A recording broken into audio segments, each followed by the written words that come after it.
Hello students, welcome to Nidhi civil services. आज से हम एक नई सीरीज स्टार्ट कर रहे हैं जिसमें हम हिस्ट्री के लेक्चर को इन हैंड रिटन नोट्स के फॉर्मेट में पढ़ेंगे और इससे हमारा रिवीजन भी होगा और हम कुछ नई चीज़ें लर्न भी करेंगे। So let's get started without wasting time. सबसे पहले हम हिस्ट्री में स्टोन एज पढ़ेंगे जो एंशिएंट हिस्ट्री का सबसे फर्स्ट पार्ट है। बट उससे पहले थोड़ा बेसिक्स जो है हमें रिवाइज कर लेना चाहिए। हिस्ट्री के 3 पार्ट होते हैं। पहली है हमारी एंशिएंट हिस्ट्री जो कि सबसे पुराने समय से लेकर के 7th सेंचुरी एडी तक चली है। उसके बाद हमारी मिडीवियल हिस्ट्री आती है जो कि 8th सेंचुरी एडी से लेकर 18th सेंचुरी एडी तक चली है। फिर आती है हमारी मॉडर्न हिस्ट्री जो कि 18th सेंचुरी एडी से लेकर अभी तक चल रही है टिल नाउ। लेकिन उससे पहले थोड़ा सा बेसिक समझ लेते हैं कि ये एडी बीसी का अंतर होता क्या है। सो अगर हम ये टाइम फ्रेम देखें तो उसमें जो 0 है वो डिनोट करता है the birth of Jesus Christ को। उससे पहले के जितने ईयर्स हैं उन्हें हम बीसी कहते हैं, यानी कि बिफोर क्राइस्ट एरा, और जो उनके बाद के ईयर्स हैं उन्हें हम एडी कहते हैं, एंटेडोमिनियन, यानी कि after the birth of Jesus Christ.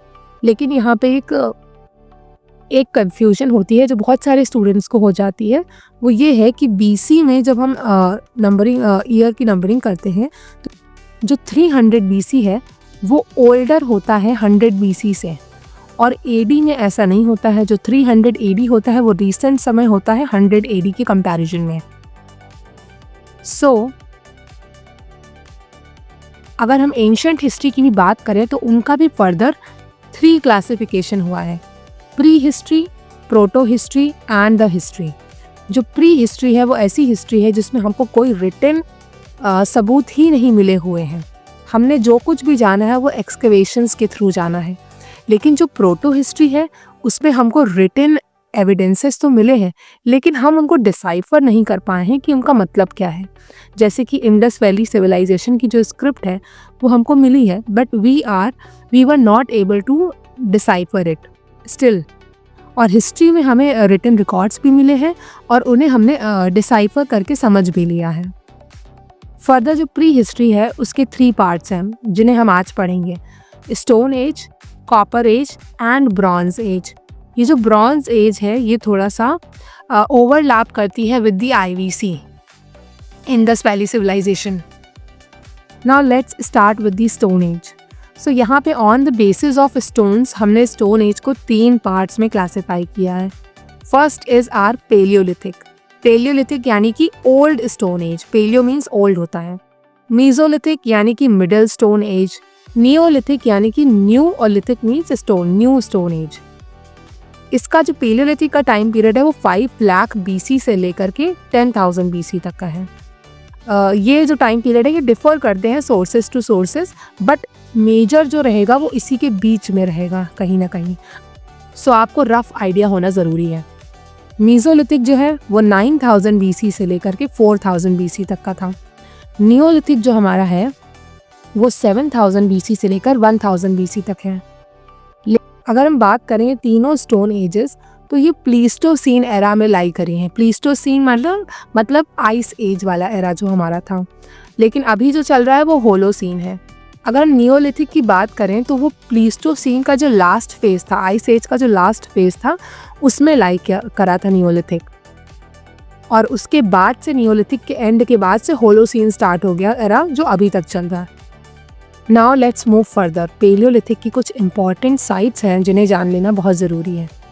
First is सोआन valley जो कि पंजाब में पड़ती है, देन बेलन वैली जो यूपी के मिर्ज़ापुर में पड़ती है, डिडवाना राजस्थान में, नेवासा महाराष्ट्र में, हुंगसी कर्नाटक में, पहलगाम अभी रिसेंटली बहुत फेमस रहा है कश्मीर में है, और पाटने जहाँ पे ऑस्ट्रिच के एग सबसे पहली बार जो है उनका शेल्स देखा गया है जो कि स्टोन एज को बिलोंग करता है। देन हमारा आता है मीजोलिथिक। इसमें सबसे इम्पॉर्टेंट बात यह है कि सबसे पहले फ्लेक टूल्स का इस्तेमाल हुआ था। फ्लेक टूल्स यानी कि इस तरह के पॉइंटेड एजेस वाले रॉक्स का इस्तेमाल हुआ था जिनसे हंटिंग एंड गैदरिंग करना काफ़ी आसान हो गया था स्टोन एज के लोगों के लिए। और यहाँ पे एक और इम्पॉर्टेंट बात है कि माइक्रो यानी कि छोटे, लिथ्स यानी कि पत्थर, माइक्रो लिथ्स का इस्तेमाल होना स्टार्ट हो गया था। और यहाँ का main occupation obviously hunting and food gathering था। यहाँ पे वार्मर क्लाइमेट थोड़ा सा स्टार्ट होना शुरू हो गया था, क्योंकि आई हैव टोल्ड यू ये सारे जो है वो प्लीस्टोसीन एरा में लाइक किए हैं, तो थोड़ा थोड़ा वार्मर क्लाइमेट जो है हमें मीजोलिथिक से ही देखने को मिल गया था। उसके बाद यहाँ की फेमस बात ये है कि यहाँ पे एनिमल का डोमेस्टिकेशन चालू हो गया था। सिंस जो स्टोन एज के लोग थे उन्होंने हंटिंग गैदरिंग स्टार्ट करी, तो उन्हें लगा कि एनिमल को भी हमें डोमेस्टिकेट पालना चालू करना चाहिए, उससे उनको कई फ़ायदे हो रहे थे। देन अगर नियोलिथिक की बात करें, न्यू स्टोन एज, तो वहाँ पे जो नियोलिथिक था वो I have already told you कि it coincided with the last phase of Pleistocene. Pleistocene खत्म हो रहा था और नियोलिथिक उससे कोइंसाइड किया हुआ था। यहाँ पे सबसे पहली बार होमो सेपियंस जो थे वो फुल फ्लेज्ड फॉर्म में देखने को मिले हमें। यहाँ की जो फेमस साइट है वो भीमबेटका है, लेकिन एक चीज़ हम आपको बता देना चाहते हैं कि जो भीमबेटका है वो रफली तीनों ही में लाई कर जाती है कई कई सोर्सेज में, क्योंकि ये बहुत एंशिएंट और बहुत फेमस साइट है, तो ये तीनों में लाई कर जाती है, लेकिन मोस्ट स्पेसिफिकली नियोलिथिक की भीमबेटका साइट है। And one more important fact कि इसे डिस्कवर वीएस वाकांकर ने किया था। नेवाडा और इनाम गांव महाराष्ट्र की कुछ साइट्स हैं जो कि नियोलिथिक साइट्स हैं। नियोलिथिक के ऊपर हम अभी और डिस्कशन करेंगे इन आवर लेटर स्लाइड्स। हम कुछ देख लेते हैं कि जो होमो सेपियंस हैं वो आखिरकार बने कैसे। तो सबसे पहले जो हुआ करते थे स्पीशीज़, ह्यूमन स्पीशीज़, वो ऑस्ट्रेलोपिथेकस थे, फिर होमो हैबिलस, देन होमो इरेक्टस, और इनके अवशेष जो है वो Hathnora district of MP Madhya Pradesh में पाए गए हैं। फिर होमो नियांडरथैलिस, फिर होमो सेपियंस आए इन सब के बाद। और एक और पॉइंट है, की पॉइंट जो एग्जाम से पूछा जाता है, वो ये है कि जो फर्स्ट केव पेंटिंग है वो किसने डिस्कवर की, तो वो आर्कीबाल्ड कैरलेलिल आर्कीबाल्ड ने खोजी थी। नियोलिथिक को अगर हम डिटेल में देखें तो यहाँ पे फ्लिंट टूल्स यूज़ होते थे और भी नुकीले पत्थर डिस्कवर कर लिए गए थे, जिनसे हंटिंग गैदरिंग तो आसान हुआ था, साथ ही साथ एग्रीकल्चर में भी बहुत फ़ायदा हुआ था। और यहाँ पे सबसे पहली बार एग्रीकल्चर स्टार्ट हुआ। डोमेस्टिकेशन ऑफ एनिमल तो मीजोलिथिक में स्टार्ट हो गया था, लेकिन एग्रीकल्चर की बात करें तो वो नियोलिथिक में स्टार्ट हुआ था। देन पॉटरी भी सबसे पहले नियोलिथिक में ही देखने को मिली, और जो यहाँ की पॉटरी है उसे ब्लैक एंड रेड पॉटरी कहते हैं, मतलब वो ब्लैक और रेड कलर लगा देते थे पॉटरी पे। और एक और फेमस पॉटरी है कॉर्ड इम्प्रेस्ड, यानी कि आप पॉटरी बनाते हैं उसके ऊपर फिर कुछ छाप देते हैं, कोई इम्प्रिंट जो है वो छाप देते हैं। यहाँ पे थोड़ा सा प्रॉपर्टी ओनरशिप भी देखने को मिली है। अब सबसे मोस्ट इम्पॉर्टेंट पार्ट है नियोलिथिक की कुछ साइट्स है और कुछ उनके इम्पॉर्टेंट पॉइंट हैं जो एग्जाम में बहुत पूछे जाते हैं।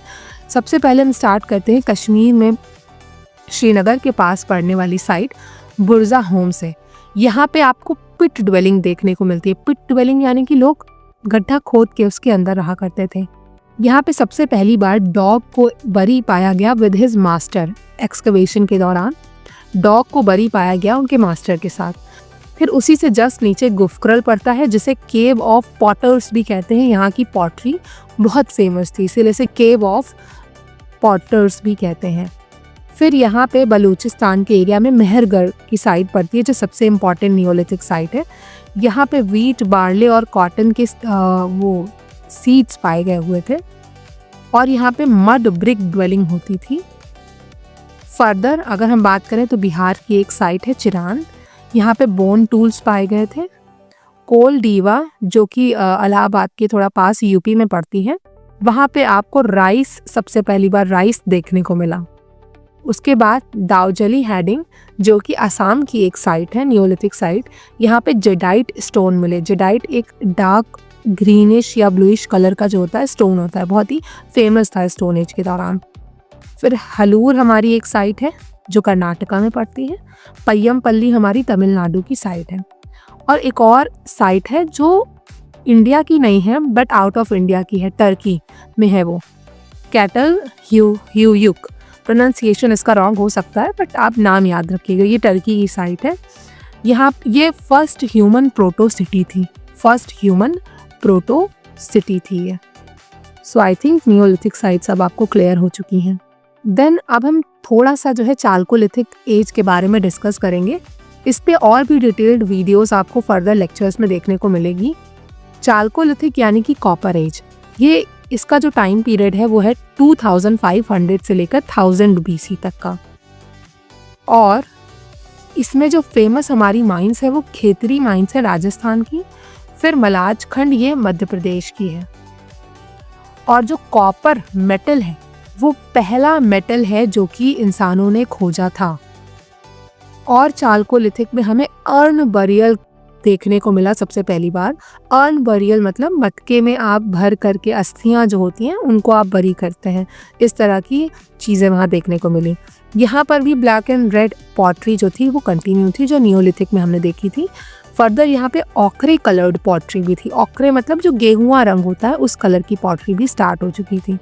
ये कुछ एक मैप है आपको चालकोलिथिक साइट्स के बारे में कुछ आइडिया देने के लिए। सबसे पहले यहाँ पे गणेश्वर और जोधपुर कल्चर पड़ता था। कल्चर क्यों? हम पूरे उस एरिया को जहाँ से कॉपर हमारा लिया जा रहा था, एक्सकवेट किया जा रहा था, उसे हमने कल्चर के नाम से जानना शुरू कर दिया। तो गणेश्वर और जोधपुर कल्चर ये थोड़ा राजस्थान और गुजरात के इलाके में पड़ता है। फिर आहार कल्चर, ये भी गुजरात वाले एरिया में हल्का पड़ेगा। फिर कयाथा मालवा कल्चर, ये MP के एरिया में देखने को मिलता है, कयाथा एंड मालवा कल्चर। जॉरवे कल्चर बहुत ही बड़ा और फेमस कल्चर है यहाँ का, जो कि महाराष्ट्र में मेनली लाई करता है। इसके इम्पॉर्टेंट साइट्स भी देख लेते हैं जॉरवे कल्चर के, पूछे जाते हैं।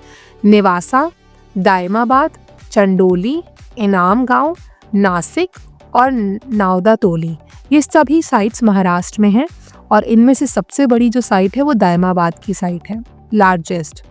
Okay, so this is it for stone age. अगर आपको ये सीरीज़ अच्छी लग रही हो so comment down, will continue making these kind of revision videos for you. Stay tuned for more lectures.